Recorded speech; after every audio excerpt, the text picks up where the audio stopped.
How's it going, everybody? Welcome to the show. My name is Jesse Williams, and let me be the first to formally invite you and thank you for listening to Racing on the Rocks. This is our very first podcast, and for the inaugural podcast, I just wanted to take a brief moment and tell you how much I'm looking forward to this race season, how much I'm looking forward to talking to drivers, and everything in between. The real foundation of this podcast is based on the fact that we as a community of off-roaders don't get to talk to the drivers very much, let alone the interviews that we see online are, they're pretty short and they're not really much of an interview. So I wanted to set out and give drivers a chance to talk to all of us about who they are, their rigs, where they came from, how they got started, what their plans are for this year, frustrations and everything that you can think of. But before we get into the podcast today, I do want to reach out to one of my good friends, Infinite Off-Road. Infinite Off-Road is a small business owned by a good friend of mine named Mike. It's actually a funny story. In 2013, 14, that area, I bought a light bar from Mike from my Jeep, and I think I was one of his very first customers, if not his first customer. I can personally attest to the customer service that Mike and his team offer, but specifically today I want to highlight their rock light kit, and the color-changing rock light kit at that. It's unmatched in the market. With a plug-and-play design, Infinite Off-Road offers the toughest and most durable rock light kit on the market. They own the industry's first red, green, blue, and white light rock light kit, with a pure white emitter in every single light. Ooh. Controlled by Bluetooth and a handheld remote, Infinite Off-Road will keep your full-size or side-by-side rig riding deep into the darkest nights. Okay. Now, today on the podcast, I have a really special guest. His name is Dan Carter. For those of you who know Dan Carter, you already know that this is just a super stand-up guy. He is a gentleman. He's very respectful. He had nothing but good things to say throughout the entire podcast. He's had a really interesting journey in how he got to racing. And within the last year, he's actually had a really interesting journey just getting his rig to work. And I had a great time talking to him today. He was really excited to talk to us, and I can go ahead and give him a shout out and just say, check him out on Instagram. He gives his Instagram at the end of the podcast, and if you're not following Racing on the Rocks on Instagram or Facebook or YouTube, go and do that now. Subscribe to us on the iTunes store so you won't miss an update.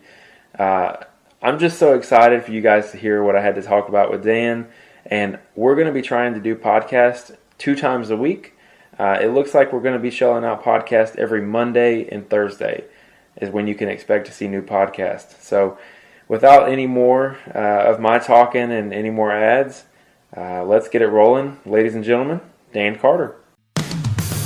Get a drink and gather round. Let's talk drivers. Let's talk rigs. Let's talk skill. You've got the best of the best in the off-road racing world. Have a seat at the table with us and let's talk about racing on the rocks. How you doing, Dan? Pretty good. How about you? I'm doing excellent. I want to say thank you. For those who don't know, I want to welcome you to the inaugural podcast of Racing on the Rocks. This is something I've wanted to do for a while, and I'm really, really happy to have Dan here with me today. And the most important thing is you, Dan, today. So I want to learn a little bit more about you. Where are you based out of? Man, I appreciate that. We're actually based out of a small town called Alexander City. It's in central Alabama. How far is that from like Huntsville?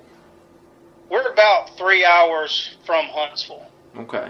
It's going to be south of Huntsville. We're actually another hour kind of southeast from Birmingham, Alabama. Okay, I gotcha. So, just relative to the race area, do you find yourself like commuting for a lot of races, a pretty good distance? Pretty well. As far as, it seems like this year, the series that we run, a majority of them are in Kentucky. Mm-hmm. But as far as I am compared to other drivers, I feel like we're kind of right there in the middle of the pack to where that most of our racers or races are, the 8 to 10 hour driving range. Woo! That's a distance. Drivers like Jonathan Shepard, those guys, when they jump in the vehicle, it's like 10 hours. That's crazy. These events, and then you've got, you've got so many other drivers that are out of Mississippi, and then, Florida. There's actually a couple down that way that jump in the car and they're driving 10, 12 hours. That's crazy. That's absolutely insane. But before we start talking about the races for this year and the race league and what you have in mind, I want to talk about you and how you got your start in the off-road world. Did you start by trail riding, or did you just start straight up racing straight from the get-go? When I was younger, we started out BMX racing. Oh, cool. So that's actually been in my blood, and then things progressed. We got four-wheelers and did trail riding growing up. And then, you always had that little bit of racing in your blood. So when it came time to, ride trails, we never were really competitive riding trails. It was always, let's go check this out or let's go check that out. Yeah. But go ahead. As far as the racing end of it, we wound up with a Rhino. It was actually built as a race Rhino, and we actually got that just to use for a trail rig. And we were at Chocolaco Mountain riding one weekend, and they were having a side-by-side race. And actually, Joey Beck was putting it on, so we signed up for that. And it's been all, that was the demise right there. Yeah, I'm sure. I'm sure it starts there. So what was racing in a Rhino like? Because that was actually before I even got into the side-by-side world. I was still building full-size Jeeps. Right. We've actually played around with Jeep stuff like that, but then actually my first side-by-side was a Rhino, and we used it to trail ride, and then everybody's getting razors, so we got a razor and started playing around with that, and that thing was just one problem after another. The razor was? Well, just the lemon of the razor. I bought it secondhand. It had already had the goodie gotten out of it. Yeah. Was it an 800? It was. It was a 50-inch, and nice. Then I ran across the Rhino. I was like, well, I'll give the Rhino a shot because I'd already had a Yamaha product. Yeah. But I went ahead and raced that. Got a ton of looks just because we were the only Rhino racing with razors. So did you have it like caged up and axles and everything? It was. It was actually. I bought it from a gentleman that was from Alabama, and he had already put in the long travel suspension on it. He had done some cage work to it, so it wasn't like we were out there running just a factory Rhino. It had a good bit of work done to it. Yeah. But as far as racing it compared to a razor, stuff like that, I didn't come in last, but I was in the back. I was tickled. But I was up against, that was right around when Polaris released the 1000. Oh, really? Wow. So did you ever have a 900, or did you just totally skip the 900 gap? As far as the factory production unit, we did not have a 900. The first Razor Bouncer that I got my hands on was built by Austin Pruitt, and it was one of his first buggies, and it was based off of a 900 XP Jagged X 4-seater. So when you went to the Rhino, and you said it's about the time the 1000s came out, did you go to the Rhino straight to that Pruitt's buggy? It was shortly after that, and it was kind of in the back of my head. It's like, I've already gotten bitten by the racing bug. Yeah.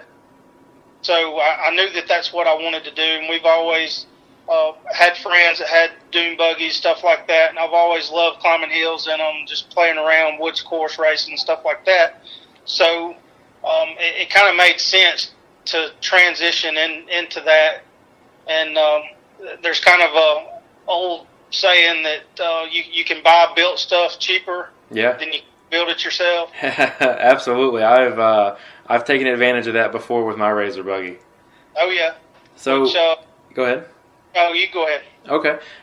So when you switched over from the Rhino to the Razor buggy, I would argue that 95% of people, probably more, have never been in a Razor buggy or been in something that's totally custom like that. When you swapped, obviously, the Rhino being a completely different animal versus a Razor buggy, what were your thoughts, and how would you describe, seat time in a Razor buggy versus a full body? The first thing that you're going to notice is you feel a little bit more safe. I would agree. You've got the cages just built all around you. You're not worried about the structural integrity of another machine. You've got something that was actually built to do what you're wanting to do with it, if that makes sense. Yeah, absolutely. Now, did you get the Razor buggy and it was still in good condition? When I got it that buggy had a rough life. A lot of people are familiar with the buggy. Actually, Austin Pruitt built it. Timmy Cameron raced it a little bit. Matt Brinker raced it a little bit, and then that's when I got my hands on it. Okay, gotcha. So I would imagine, any one of those drivers having a chance to take a rip at it, it definitely had seen better days. Right, and I'm the type of person I could probably tear up a steel anvil with a rubber mallet. With the abuse of those guys, that it'd be a piece of cake for me. Yeah. Unfortunately, we just had transmission issues out of it, and I believe Timmy may have had a transmission failure with it, and I think Matt did as well. So we kind of went into it just kind of blind, just got it and ran it as is, and it performed flawlessly the first few races. Mm-hmm. Then had a drive shaft failure, and then after that I went with a KB3 drive shaft, and then that got rid of all my drive shaft failures, and then I started having transmission issues again with it. Started breaking the output shafts on the transmissions. Yeah. So we decided to, everybody's going with 1000 or turbo transmission swaps. So that's when I decided to see about putting a turbo transmission in it. And then things didn't work out with that. So I was like, it may be better just to go ahead and put the turbo engine in with the turbo transmission, and it helped make the process a little bit more seamless. So that's the went, and we still had some issues with it.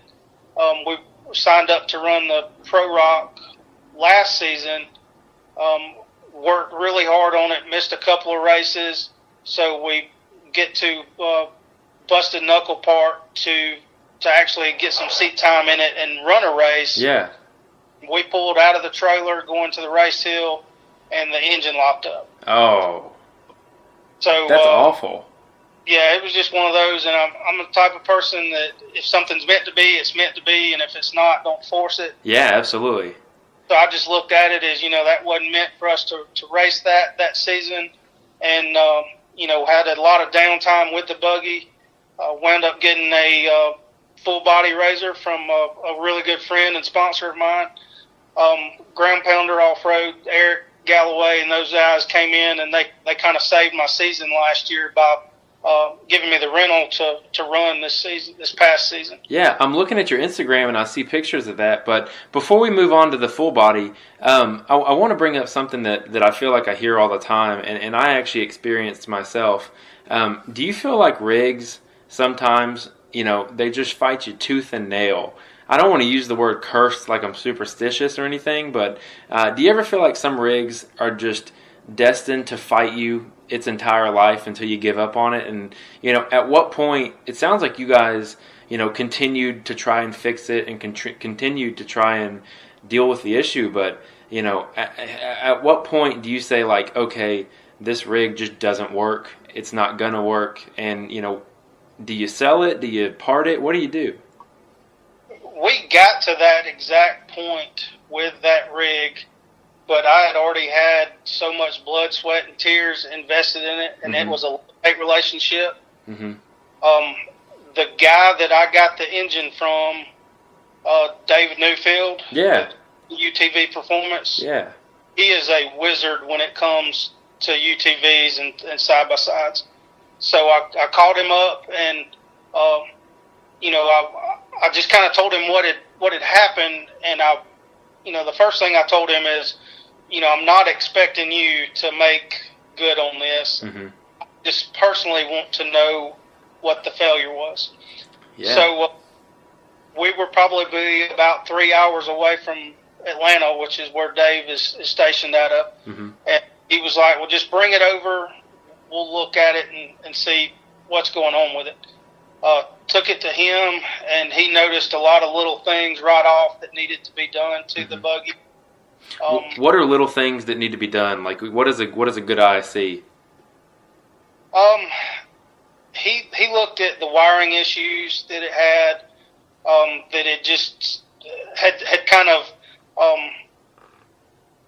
pretty much over time been affected by, by the time I got my hands on this buggy, it was already about 5 years old. So a 5-year-old buggy is going to have 5-year-old problems. Like, there's going to be little issues like wiring and playing, some of the mechanical parts of the buggy. Yeah. So do you think that, everybody that's listening probably is just, goes out and rides trails. Not a lot of people race, but, if I have a RZR that's 7 years old and, I start seeing these things, I'm hearing more and more that wiring harnesses, can go bad and, things like that can happen. Is that something that you guys regularly check for on your rigs?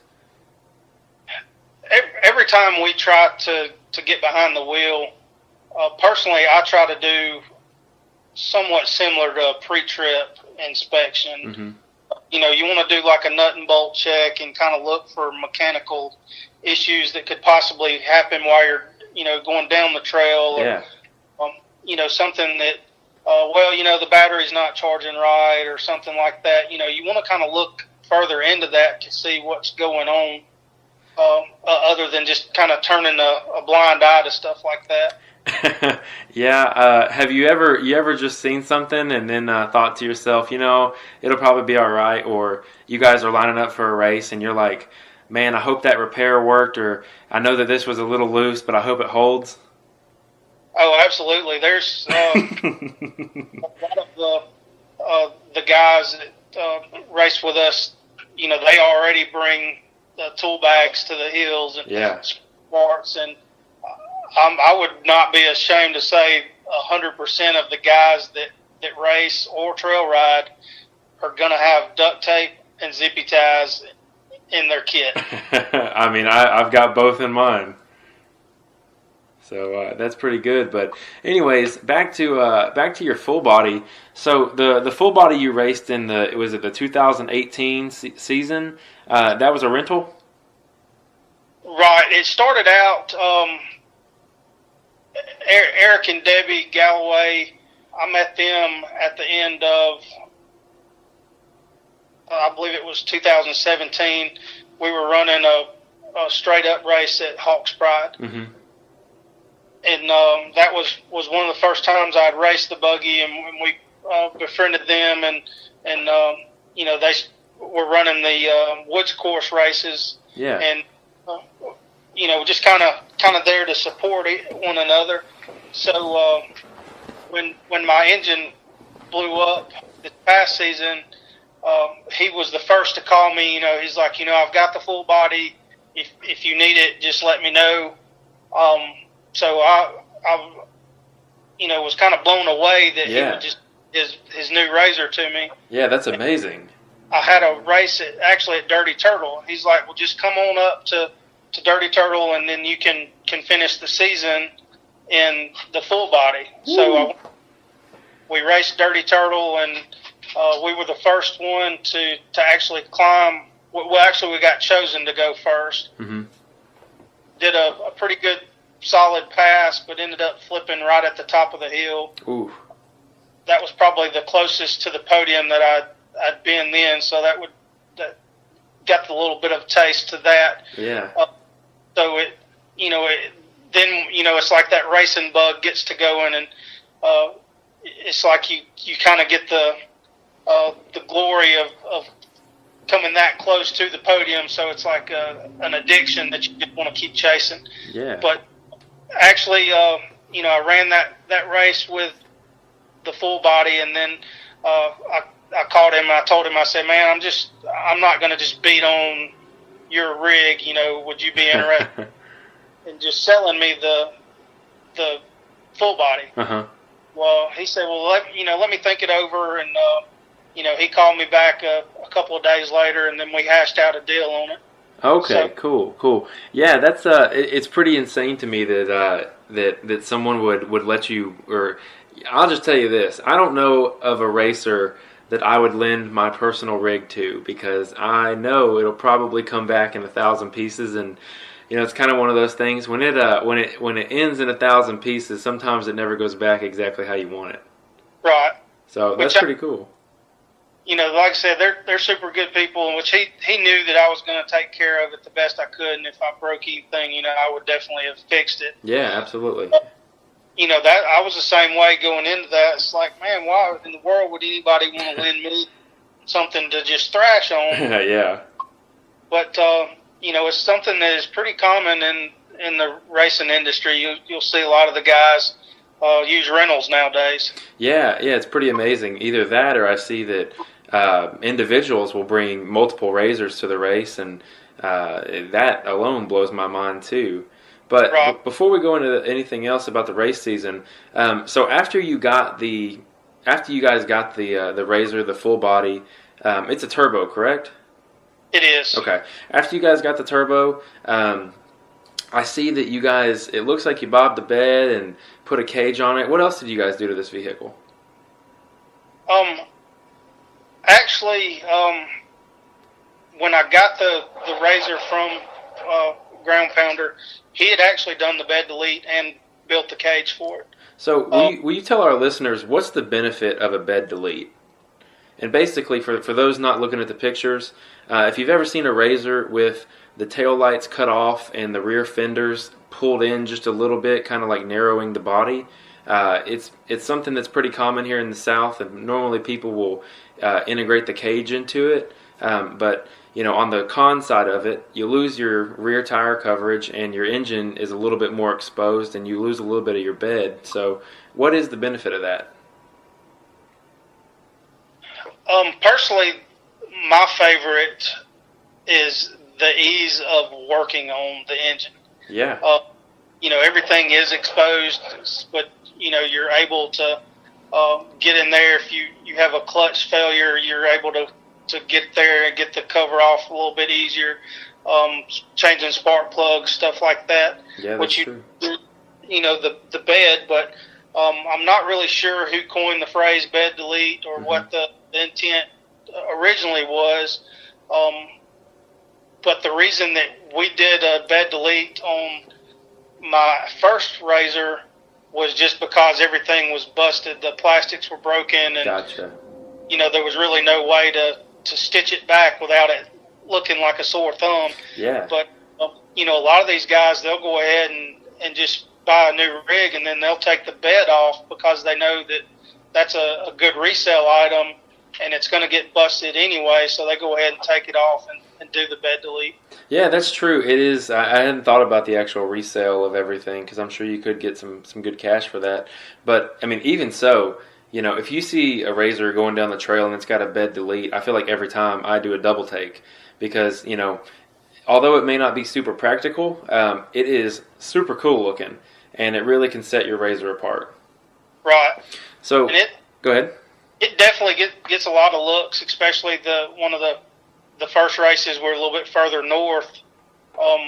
So a lot of the guys weren't really familiar with the way that was. Most of these guys were running woods course races, and they weren't doing the bed deletes. Yeah, and something for our listeners who aren't based in the Southeast.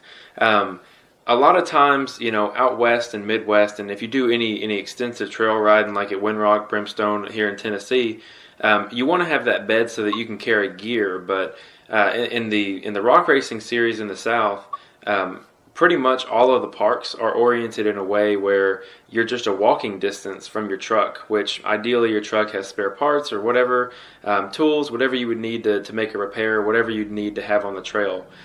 So, space for the bed, places to carry things, it's really not an issue in the Southeast, just because, like I said, if you go down and blow a flat, or you break an axle and you're not really able to move, it's really not that big of a deal, if you can't get your razor off the trail, to just take 10 or 15 minutes and walk back to your truck and then go get your part and bring all the tools back as well.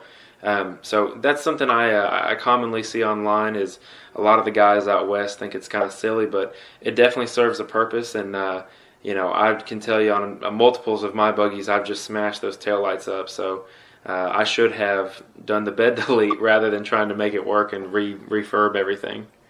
Right. But so you raced that full body. How many races did you actually have that in?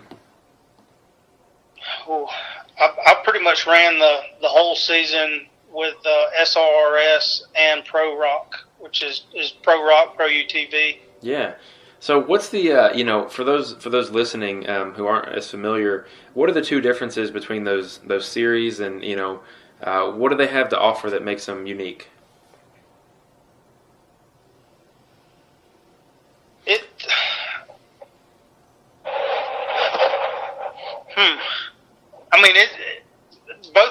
Both the series are such great series. That's a really difficult question. Yeah. I know the ProRock this year is actually offering a survival race. Are they not?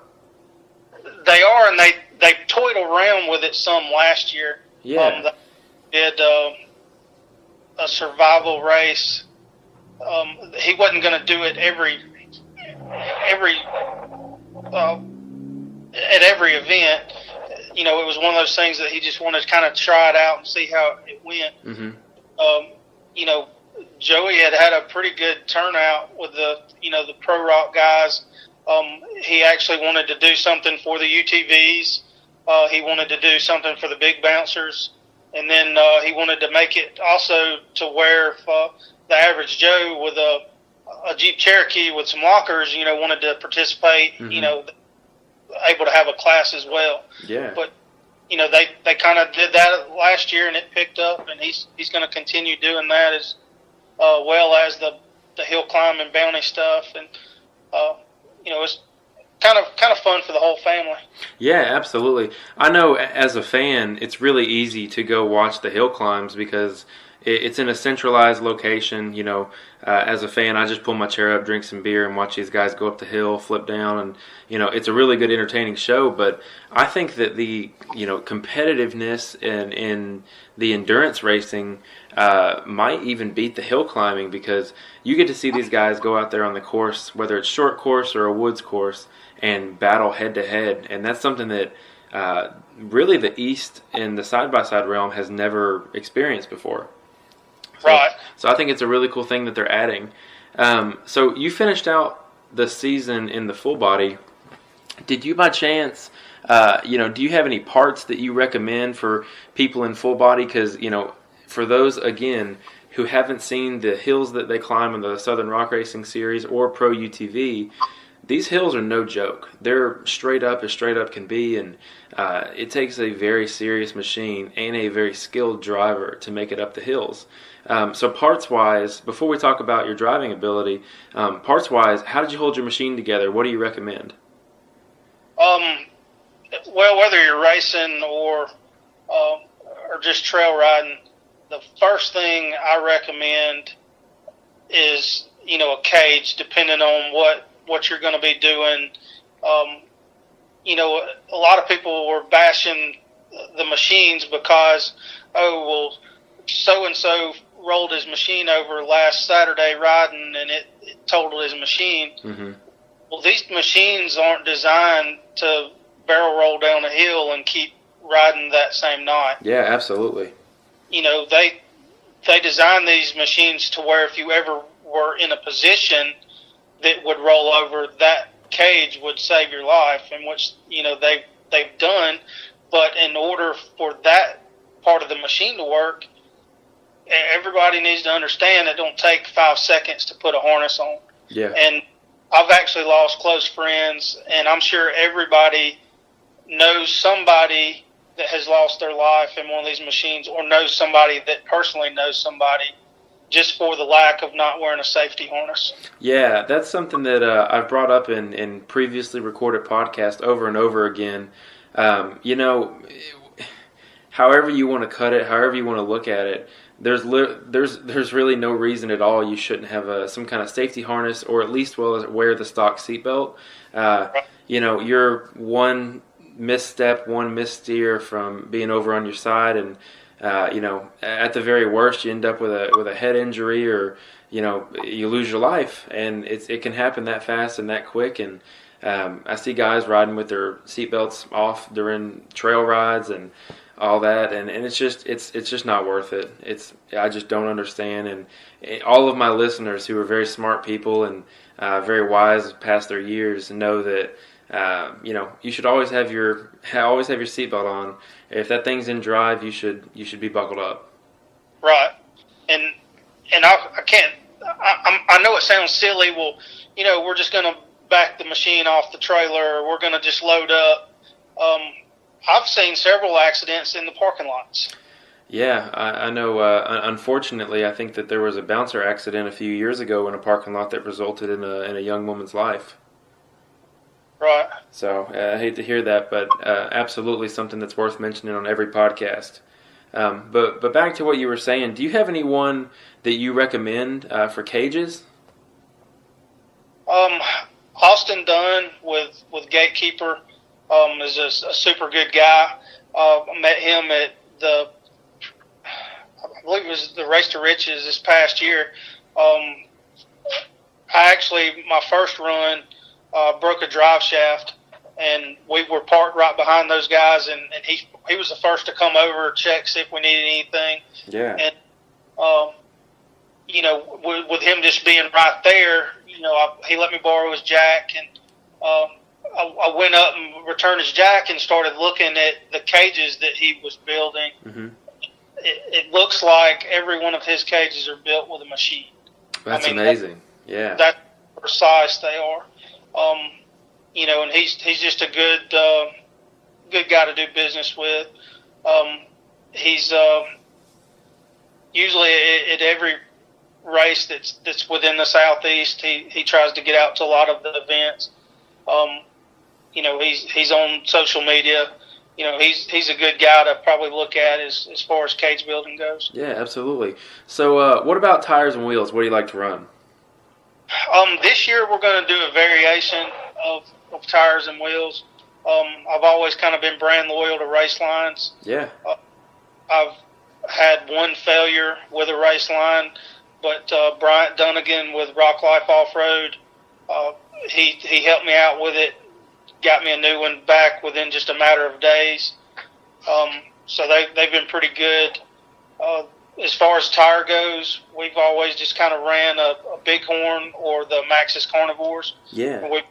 A set of the RT Warriors from Super ATV we're going to give a go at some point this season. So do you have those tires in your possession already? I actually do, but just hadn't gotten a chance to run them yet. Yeah, I'm curious to hear about those because I've definitely seen some of the benefits. I saw Wesley Gatlin at AOP climb a monster hill, and he was like one of the first ones to have those tires and run them. And at the same time, I think he crossed the finish line with a flat. And I personally am super curious about those tires because I felt them, and the sticky compound is so soft. It is crazy. Right. It is just absolutely crazy.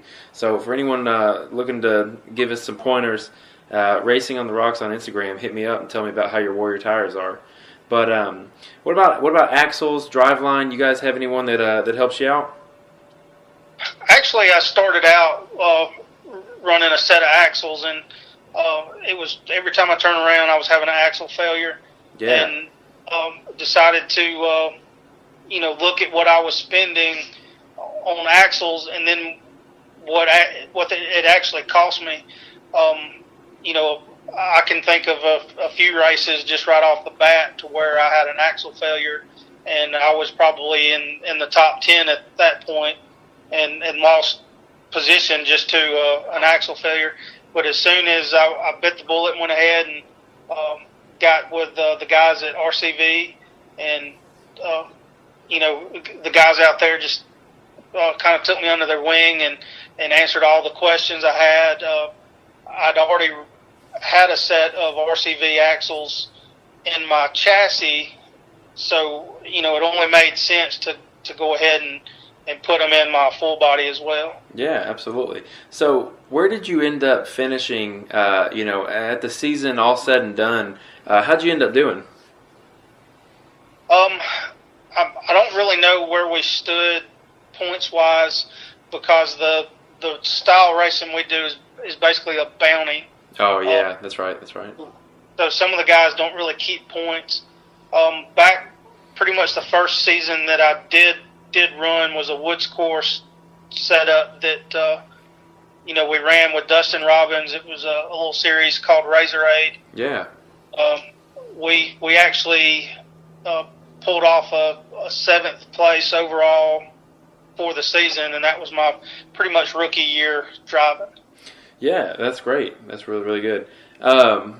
So, before we go into this season, and I'm assuming the pictures, you have a new buggy, is that correct? That actually is the chassis buggy that we had problems with. Oh, really?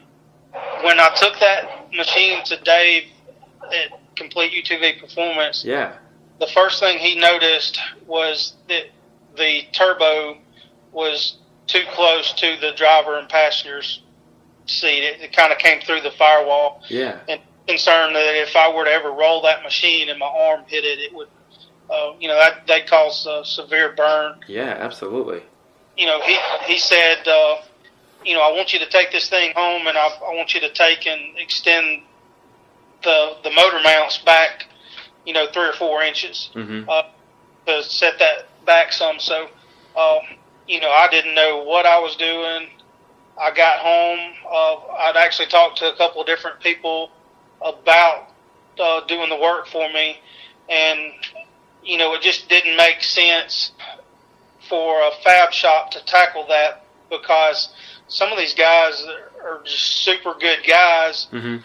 They, some of the local shops, these guys can pretty much build you a chassis in a matter of hours. Wow.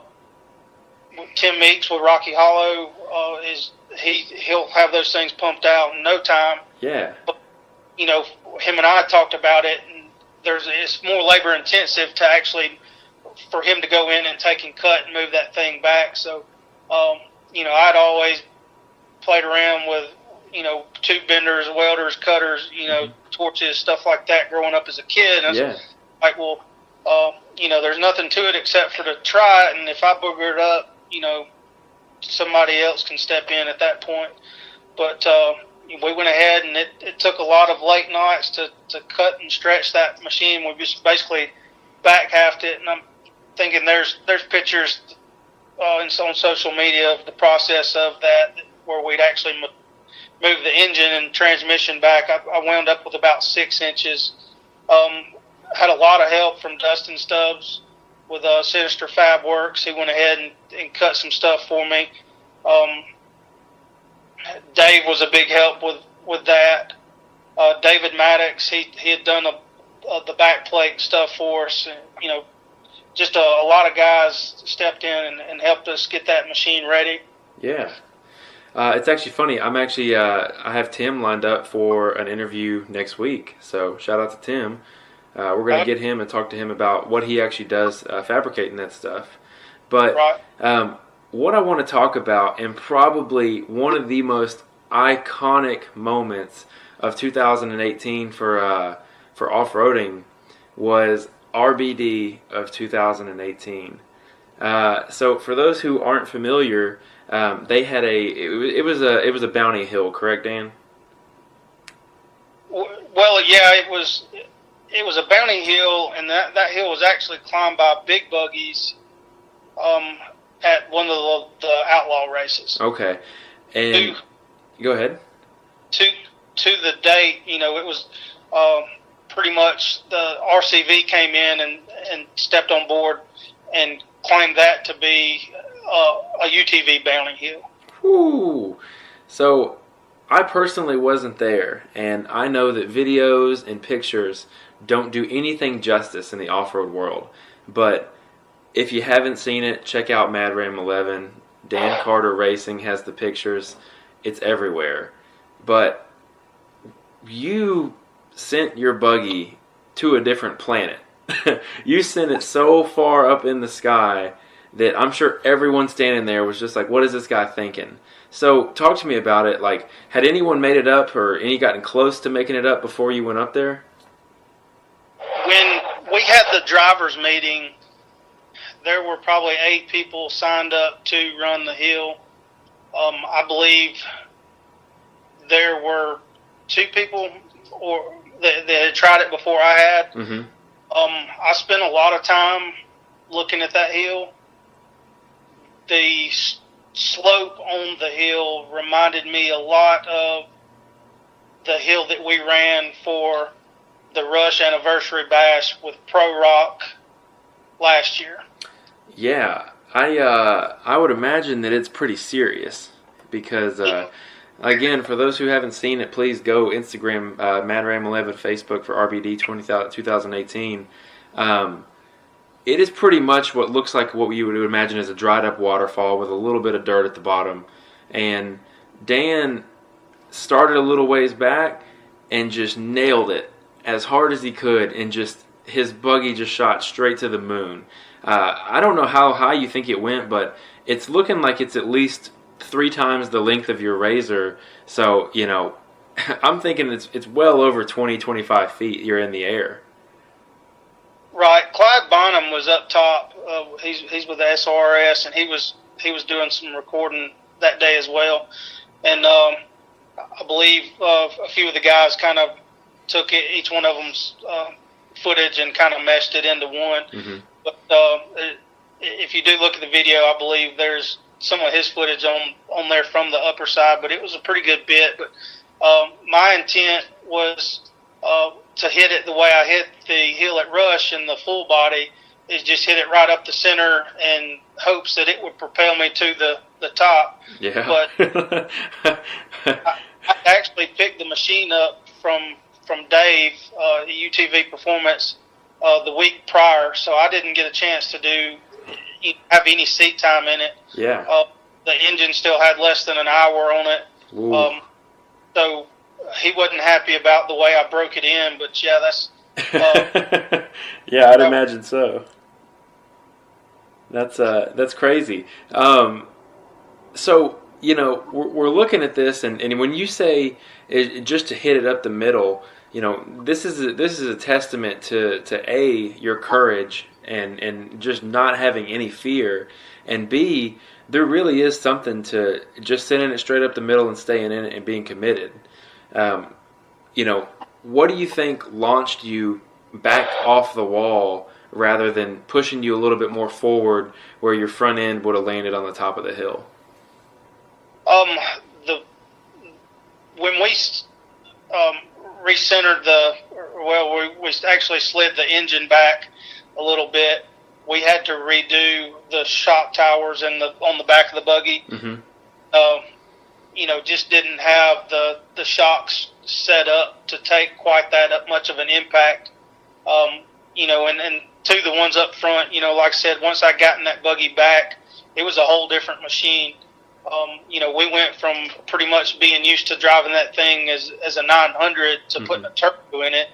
And, it just, like I said, it was just a totally, completely different machine. So the shock still needed a little bit of setting up and adjusting and fine tweaking. But, I just feel with the momentum that we had and the recoil of the shocks is what kind of pushed us off the face of the hill. So when you came back down from space and hit the ground, how did it feel being in the air? When you're up there, did you know? Were you like, I've messed up, I've made a huge mistake, or are you like, this is what this looks like from 25 feet up in the air? Or what's going through your mind when you're completely straight up and not even close to the ground? Well, the first thing I felt was, I knew that I'd hit it with the speed that I felt like I knew that it was going to take to propel myself to the top. Actually, I just kind of felt like something was wrong because I felt like I stayed in the air forever. Yeah, I'm sure. And then, on the way back down, when I knew that I was kind of hoping that it would kind of just land on the back tires on that top ledge. Mm-hmm.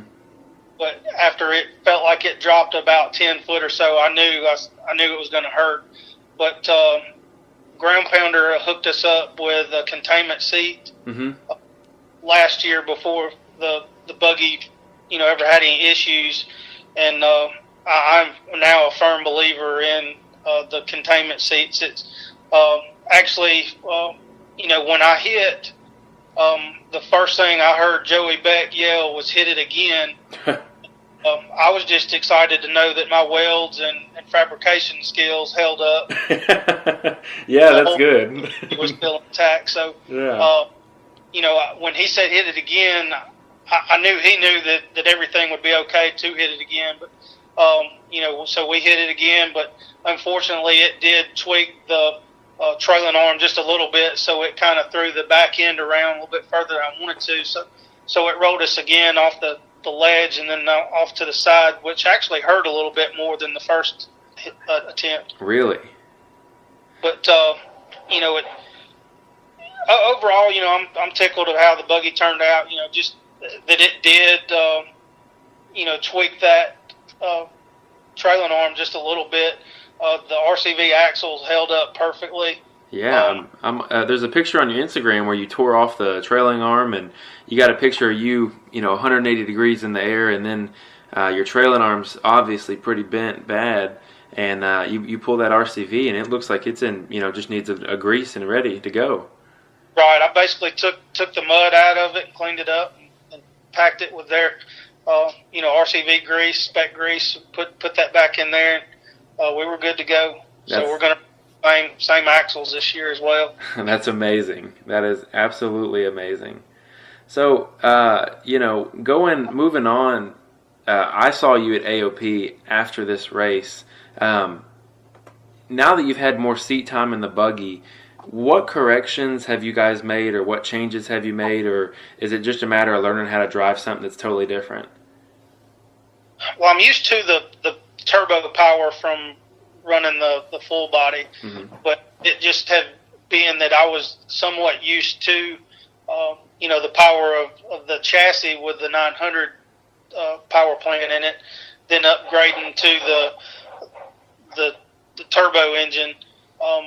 It was like night and day. Plus the having to get used to being in the containment seat is, more of a problem that I'm trying to overcome now.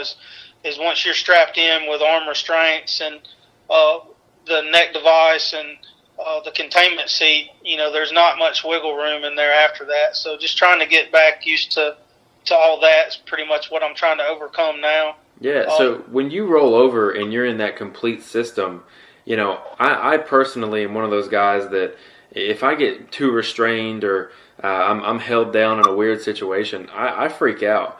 And, right. I can't imagine at AOP you were on your side pretty good, and being that locked up, is it weird just to be upside down and pretty much unable to move like that? It is, and it takes a lot of getting used to. But for some reason I feel a lot more safe in that thing being as tight, strapped down, in it as I would be, compared to the full body. Mm-hmm. Yeah. So just for our listeners, any time that you guys get into a situation where you would roll, or Dan, you're probably better advice giver here. If someone ever feels like they're going to roll in their full body or buggy, what's the first thing you do? Obviously you try and keep your hands in the vehicle, but like, what do you do to keep yourself safe if you're in a full body? Right. The first thing I would tell everybody is, obviously, like you said, keep your hands on the steering wheel, or at least grab, if you do have harnesses, grab the shoulder part of your harnesses. Just keep all your limbs inside of the cage. That's probably just the biggest thing to think of. Yeah, absolutely. So for your plans for this race season this year, obviously you guys are going to race the buggy that you guys got fixed up, and it's got a turbo power plant in there. Do you guys plan on racing both the Southern Rock Racing Series and the Pro UTV and do all the races? Right. Actually, I'm signed up to do the complete SRRS. We actually ran what they called the Bounty Series last year with the SRRS, and it kind of the Bounty guys had their own schedule compared to the Big Bouncers and the Point Series, the SR points.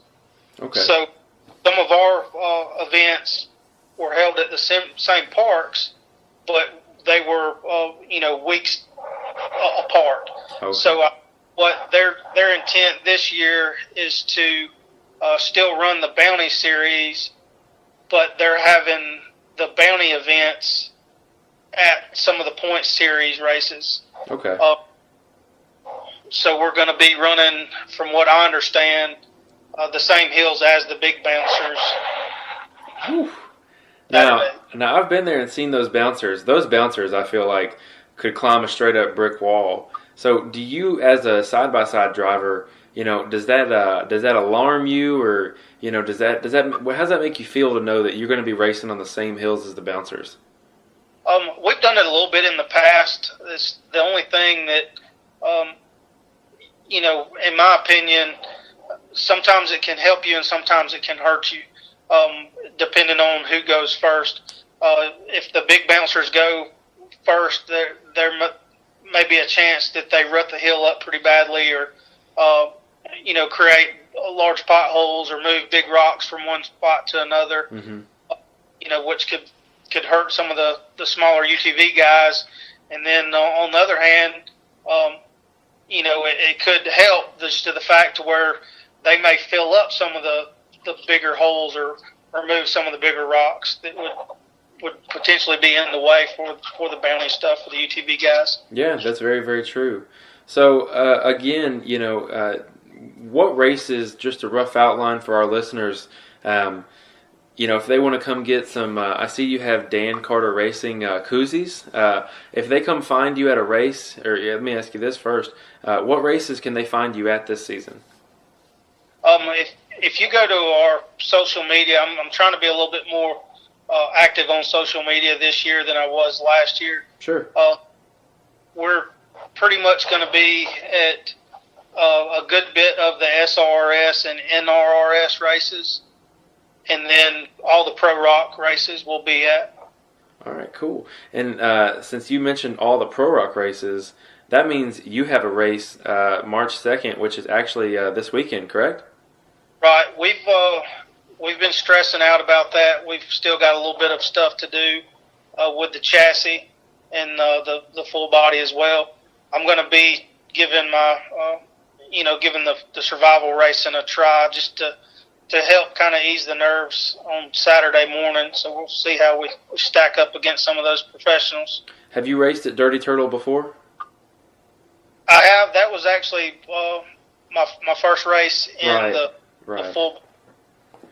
We raced a straight up series a couple of years back. That's right. So going into it, Dirty Turtle, how does it compare to all the other places you're going to race this season? From what I understand, they've been a lot of work done to the park. So it's going to kind of be a new layout, I believe. I've seen some of the videos from Busted Knuckle and Mad Ram and High Octane that, some of these guys have been going to the park. They did the Busted Shell series last year, which, they were doing UTV and bouncers. Mm-hmm. So a lot of hills have changed a lot since we were there last. So is there any place on the race circuit that you really you hate to go race? Is it like your least favorite place? There's really nowhere that would just dislike. Probably the just driving is hate the most. Just we pretty much devote a day as travel day, which is like Dirty Turtle. We'll leave out in the morning and head up and try to give everything a good look, see what we're going to be looking at running for Saturday. Man, that's a lot of commitment. So on the flip side of that, though, do you have a favorite place you like to go run? I like just anything that's somewhat local. Yeah. Like I said, I hate getting behind the wheel of a truck and driving down the interstate. It's just it makes for a long trip pulling a big gooseneck trailer loaded down. But there's a lot of good parks that are local to us. It's Stony Laun's pretty close to us. Hawks Pride's pretty close to us. There's also a little parks called Morris Mountains where RBD I believe originated. So we have a good bit of parks around locally that we like to ride. So if you had to, because I'm from Tennessee and actually haven't made it down to the Alabama area to ride, if you had to sum up each park, like for example, you've been to AOP. AOP is just super rocky. It's not a lot of wide open trails. How would you describe the parks that you just told me about? Right off, the one that kind of sticks out most is going to be Chocolaco. That's kind of similar, in my opinion, to AOP with the large rocks, stuff like that. It's, still four-wheel drive Jeep, so to speak, like, just the regular off-road clubs could ride. Mm-hmm. Go up there with a UTV, have no problem riding, and with a big bouncer, you'd have no problem riding. That's probably about as rough as the terrain that you would get. Everything else is fairly smooth, and all the parks have the best of both worlds. Like Stony Lonesome, if you're a four-wheeler or dirt bike guy, they have trails for those guys. Or if you're a dune buggy guy, they've got plenty of hills for dune buggies and side-by-sides. Hawk Pride, it's just a lot of good riding up that way. That's pretty much something for everyone at all the parks. Well, that's exciting. I'll have to make it down there this year at least sometime. I know me and my buddies, we typically ride Windrock and Brimstone, and I was going to ask, do you ever do any I'll use air quotes adventure riding where you go out and ride a distance rather than doing the hill killing? We do. We usually get groups of buddies up and we'll go to. There's a local park to us called Top Trails. It's one of those parks that is still, which they don't offer stuff for road vehicles or bouncers, but it's more or less UTVs for friendly stuff like that. But we all love to get together and try to do as much trail riding as possible. But unfortunately, with race season here, we hardly do much trail riding now. Yeah. Now, you as someone who's been racing for a long time, I see a lot of the bouncer guys. They kind of miss the camaraderie and the time that they did get to go trail riding. Is that something that you miss? Just getting a chance to go and hang out and enjoy trail riding? Right. It just varies from time to time. We try to be courteous. We've got a lot of private land around here that we do ride from time to time, but most of it's leased to hunting clubs, stuff like that. So we were unable to ride certain parts of the year. Gotcha. But, I know for a point there, once when I was having trouble with the chassis and making the transition to the full body, we didn't get to do any trail riding. So it was good to kind of get back in the seat and do a little bit of trail riding and get some seat time, stuff like that, just to kind of test some of the parts out and see how everything fared. Yeah, absolutely. So that pretty much wraps up my trail riding stuff. And so I've got to ask, and I've been asking all my people I'm interviewing, you race in the side-by-side league, and there's the bouncer race that runs parallel with you. Who's your favorite bouncer driver? Ooh, man, I know a lot of those guys, and all of them's good. It's hard to pinpoint, just who is my favorite. There's just too many to pick, but man, I'd hate. I know I'm putting you on the spot a little bit, so we can gloss over it. Do you have a group of guys that you like? We're pretty much. It's funny that the way the racing family is. I mean, it's something that you would have to experience firsthand. I've had friends that I've known all my life, and we kind of grew up together. And then you've got the racing friends that's more like family.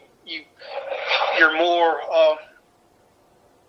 You're at these parks and you have a breakdown. There's just so many people that's willing to drop what they're doing and come help, do what they can to offer help, loan you tools, parts, just whatever. That once we got into racing, one of my very first races with that chassis, I blew a belt. John LaCroix came to me like the snap of your fingers and was offering to get me a belt and giving me tools, stuff like that. And it's, it's just a shock that, that an opponent would, come offer whatever they could to help you, back in the race. Yeah, absolutely. And I'll tell you this too, that everyone I've interviewed so far has said the exact same thing. It seems that everybody feels that way, and everyone seems to admire each other, and there's a really healthy level of respect, and especially this sport, in general, or our sport in general, but especially in the ProRock and the Southern Racing League. I don't know. You can see it from a distance whenever you're watching the racers, and I think that that's something really special about the race leagues. Right. But Dan, that's pretty much all I had for you. Do you have anything else you want to talk about or anything like that? Yeah, pretty much just wanted to thank all my sponsors. I've got Rock Life Off-Road, Bryant Dunnigan, those guys, they always go in, whatever I need. They're pretty much the go-to guys for UTV accessories and, some OEM parts. RCV Performance, those guys super good to me. Any questions I have, any problems I have, they're always on spot. James Shelley with Performance Side-by-Side bushings. To me, that is a product that just goes overlooked, that a lot of people on social media, they talk about. There's other people out there that do, offer similar products. But I'd actually heard a story from a guy that knows James and Crystal, that he started designing the side-by-side bushings, and he called a guy that he was trying to get parts from. Well, the guy told him that, it'd be a couple of weeks before he had these parts in, but he said he had some that was, from overseas, mm-hmm. that he could get him in just a matter of days.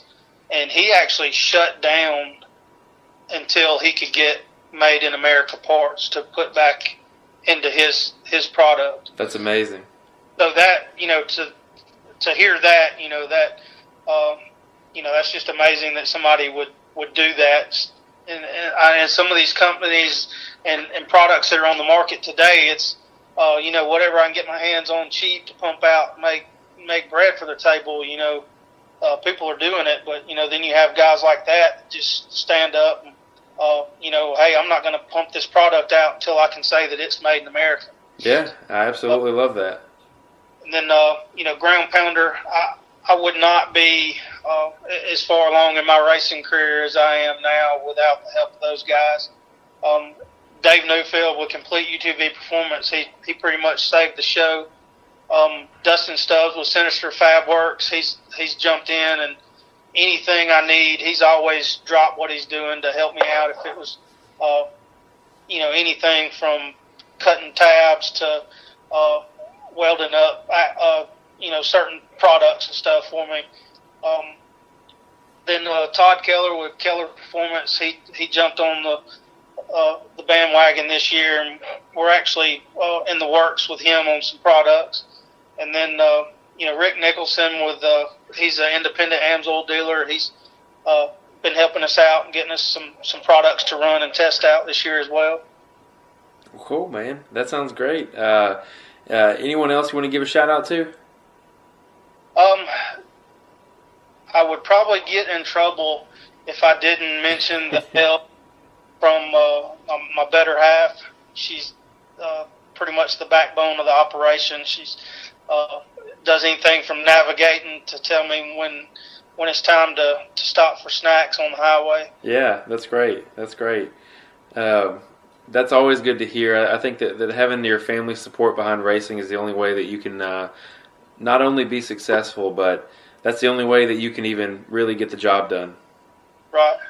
So, if that's everything, though, Dan, it's been a pleasure. I just want to say thanks again for being our very first podcast for Racing on the Rocks, and it's been nothing but good times talking to you. I'm excited for your race season. I'm excited for your success that I know that's coming, and most importantly, that success is going to start this weekend at Dirty Turtle, and we wish you the best of luck, and hopefully we'll see you on that podium. Well, we certainly hope to, and I appreciate everything you've done, all that you can do to help us out. And, I'd like for everybody to try to go follow us on Instagram on Dan Carter Racing.